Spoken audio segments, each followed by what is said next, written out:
Hi there.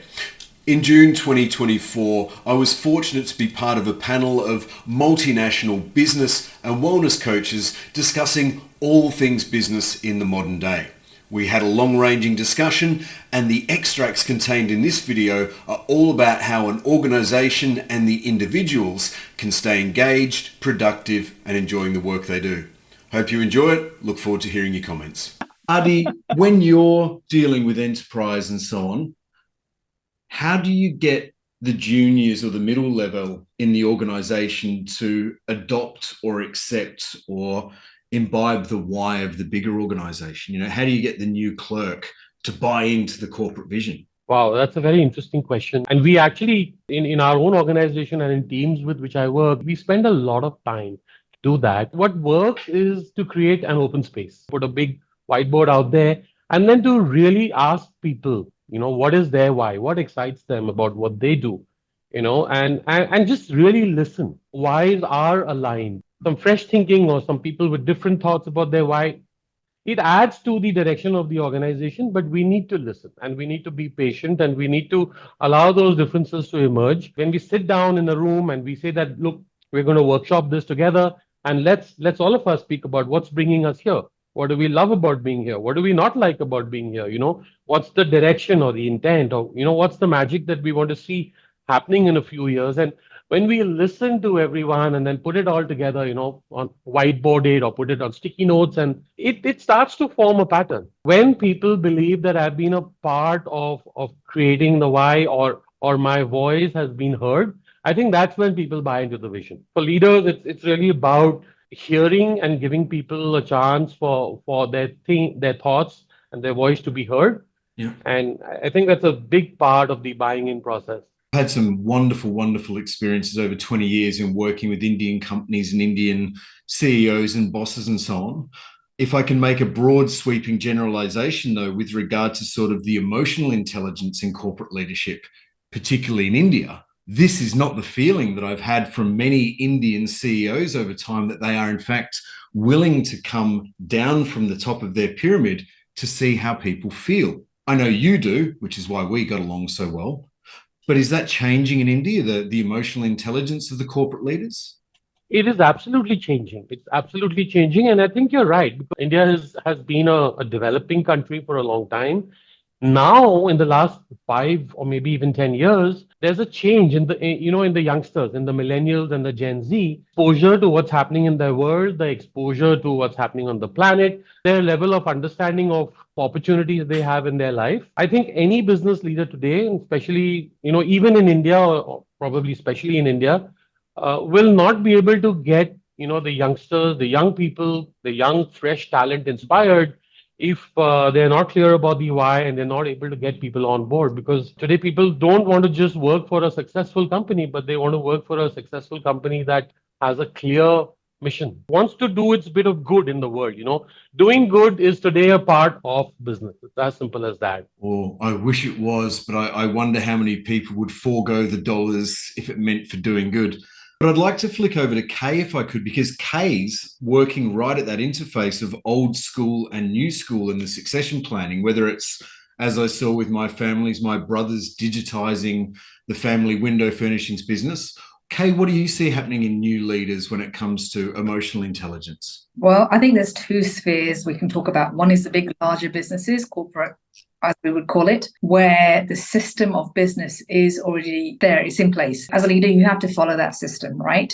So there's less room for emotional intelligence and authentic leader, the shareholder that comes first. It's the sona of the business that comes first. When I work with owner directors who have their own businesses, who are in charge of the decision making and the culture of their business, is very, very different, right? Because it's around, I want my people to feel like they belong here. I want them to be long-term contributors to this economic environment. It means that I've got to engage their minds and their hearts and their intellect. And at the same time, create trust and psychological safety. And that happens when the leader themselves shows some of that vulnerability in their being, if you like. So the conversation is very much about the hearts and minds of people in those organizations, because they lead with purpose, right? This is what we're trying to do for work in this organization, but also what we're trying to do for our customers, but also what we're trying to do for the wider community that our people belong to. And it becomes a legacy thing for the owner directors and their businesses versus a legacy thing for the board that sit in a big corporate who just are after a dollar. Adele, you've had some experience in building resilient leadership. Do you think that EI component is part of building resilience into the modern day leader? Absolutely. And you can see it. I agree with what Kay is saying. I mean, I've worked with some bigger organizations where we've done workshops around intuition and emotional awareness. And, I'm talking about big tech corporates. Obviously, your smaller companies that you work with, like Kay says, you've got direct access and the leaders that are stepping down, showing vulnerability, trust, that's happening. There's collective buy-in. I think it's really important, like for a leader to be able to manage their emotions, express their emotions, and be able to understand that of others. That's what, emotional intelligence is. That's what emotional intelligence is. That's what we're talking about. That's important. You raised two things, though. One is managing emotions for a leader, but then the other one is a leader comfortable showing or sharing their emotions. And I reckon I could go back as little as 10, maybe 15 years ago. And most bosses would be quite wooden. Indian guys would be very wooden, but they wouldn't share their feelings. They wouldn't talk to you how they felt. And if I would go to India and talk about how I felt. So I went over just after my dad died and literally had just been given the job as CIO 3 weeks before. I buried him, flew over, sat down with the team and said, I'm really sorry, guys, I'm a bit of a mess, but I had to come and I've just buried my dad and so on. And a couple of them pulled me aside later on. And the most telling one said to me was, my dad died 3 years ago and we're just not meant to talk about it. We don't talk about how we feel about this sort of stuff, where for me, that's my lead. It's kind of, here I am, here's how I'm feeling, here's my vulnerability, and I'm quite comfortable with that. I challenge the notion of how many people are really comfortable with that overall. Adi, what do you think? Do you think Indian males are comfortable sharing their feelings, or are they still getting there? Well, in general, no. There's different worlds. India is a complex country like any other country. In the smaller companies, owner-driven companies or smaller startup driven by people who are, in their 30s and 40s, there's a lot of change happening. Not speaking about the large corporates, right, with 10,000 and 20,000 people, but if you look at the startup world and the medium-sized business world, there's a huge amount of change happening, especially with, AI and automation. And I think business leaders are realizing that you need more people to be entrepreneurial. You can't be the one, shouting out instructions and orders and people are just going out and doing them, because you just can't survive that way. You need innovation to happen at the front lines. And that's only going to happen when people feel to be entrepreneurial, you have to let some emotions come into play. You have to allow risk taking to happen, which means things are going to go wrong. And smart young businessmen, smart businesses, I see that change happening. I see that openness to being able to be vulnerable, to speak about what's not going well, being able to create the space to have those difficult conversations. I think Indian men are not yet comfortable in general to be vulnerable, but there is also a world where that change is happening. It's very exciting. Hey, do you see many succession plans or succession activities happening which go from, lack of a better explanation, an Australian to an Indian, or an American to an Indian, or significantly older to significantly younger across cultures? Do you see these sorts of tensions coming into the conversations? Absolutely. I mean, talk family businesses where grandparents have, started these businesses. The middle-aged kind of mums and dads have taken over.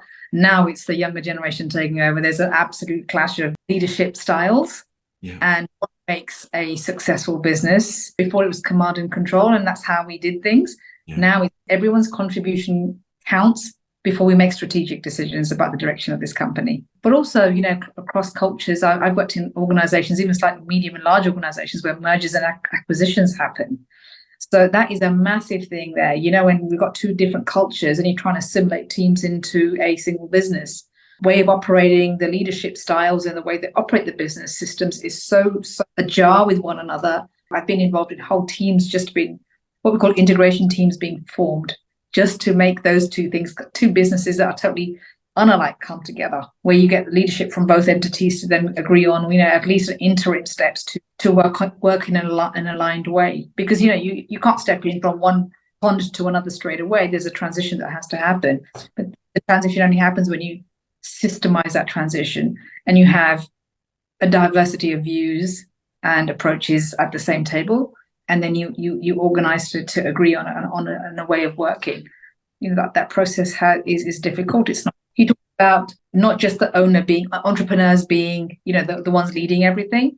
A lot of the coaching I do, especially when I have done in corporates, I've started to talk about to leaders about intrapreneurship.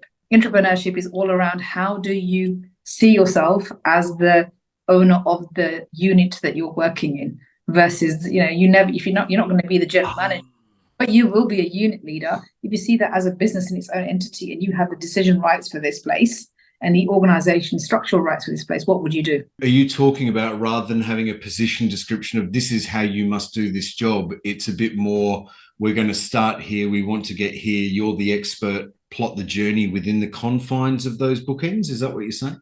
Yeah, absolutely. It's a whole new way of doing organizational design. The idea of being an entrepreneur, exactly what speak about entrepreneurial mindset. It's not about being an entrepreneur in the sense of having taken a financial risk and started a company, but it's about having the mindset that says that, hey, you know what, I'm going to go out and look for opportunities within the business. And I'm going to go out and, take some risks. And those risks may be bounded and well defined. It's not about just following orders. It's about understanding the vision and the direction, and then being able to, create new initiatives, bring in innovation to the table, take some calls. And that's what today every business leader wants their teams to have. Today, you're no longer looking for people who just take a list of tasks and get them done. Of course, that has its own value, but you're looking for entrepreneurial or intrapreneurial leaders. Adele, I'm going to put you on the spot with something here. Is there a predominant management style in South Africa? Because we've all been ruled and bossed about by the British over time. We've sort of all kicked them out eventually. What's it like on the ground in South Africa for managers? Oh, see that contemplative look? She out the window. No, I mean, because I'm thinking, obviously, I spent a good deal of time in the UK, and I was obviously quite I worked in really big companies in South Africa, and there was probably a more nurturing management style. Yeah, like really building leaders up than I experienced in the UK. That's being employed. But generally the people that I work with, when I'm looking at working with, most of your entrepreneurs, most of your CEOs are your fast-paced. Like when I'm talking about behavioral stuff, we're talking about your high Ds. Sometimes your high Ds. Yeah, so like a high D in the disc, they're dominant. They're moving forward. They're moving at a pace. They what drive a business forward. They can sometimes be the problem a lot of the time, more often than not, because they drag in the rest of the business who's perhaps not their same behavioral style, but is very much needed to carry out the tasks. So this is where communication, culture, behavior, all of those kind of things become quite important. So I haven't worked in a business in South Africa or the UK for quite some time. But obviously the business owners that I work with, I get varied people. So, like I love working with leaders or owners who are extremely people focused, because that's my thing. Like for me, it's all about if we can get the people, if we can get everybody working, let's be honest, like managing people is probably the biggest issue most businesses deal with. But if we can get all aligned, that same 5A process that I spoke about, alignment collectively as well as individually, things become a lot easier. We can play to the strengths, because that's the thing. People have got their strengths and people have got their development areas.